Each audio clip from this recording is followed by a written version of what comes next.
দিতেছে আমার এখন ড্রাইভারের পরে এই রাগ হচ্ছে যে ওর যদি আমি এখন হাতের মাথায় পাতাম যে কি করতাম। আমার গাড়ির কোনো কিস্তি না, আমি তাকে বারবার বলেছি যে তোর ঘুম লাগলি ঘুম পড়বি। সে কেন না ঘুমাই, কেন ওই আলু সকালে লাভানি চিন্তা না করলো পার্টি কি ওর বকশিস দিচ্ছেই তাই সে লিস্টিছে না কি ও মারলাম আমি বিকালবেলা নিরিবিল্লি আসবে।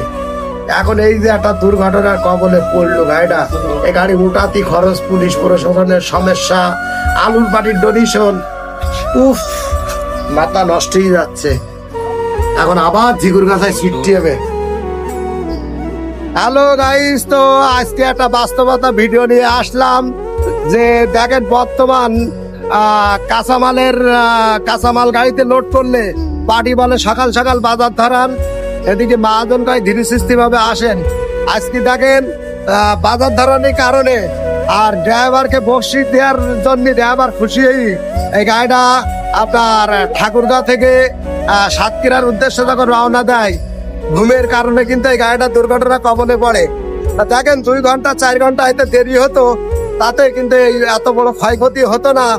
কিন্তু আজকে দেখেন এই গাড়িটা দুর্ঘটনার কারণে আমি দেখাইতে মহাজনটা কিন্তু 5 থেকে 6 লক্ষ টাকা ক্ষতিগ্রস্ত হয়েছে। তা কিছু কিছু জিনিস আমি বলি সবার থেকে জীবনের মূল্য অনেক বেশি।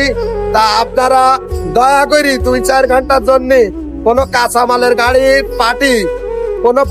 কোনো ড্রাইভারকে প্রেসার দেবেন না, সে তার সুস্থ শরীরে পৌঁছাবে, তাতে আপনাদের মাল নিরাপদ স্থানে পৌঁছাবে বা গাড়ির মহাজন ভালো থাকবে, গাড়ির আপনার মালও সময় মতন সুস্থভাবে পৌঁছাবে।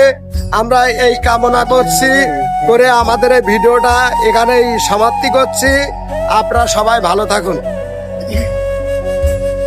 ক্যামেরাম্যান বাদ দিয়ে দিচ্ছে, আপনাদের ভিডিও একটা বলো ভাইরাল হবে না, সব বাদ ডিলেট। আবার নো না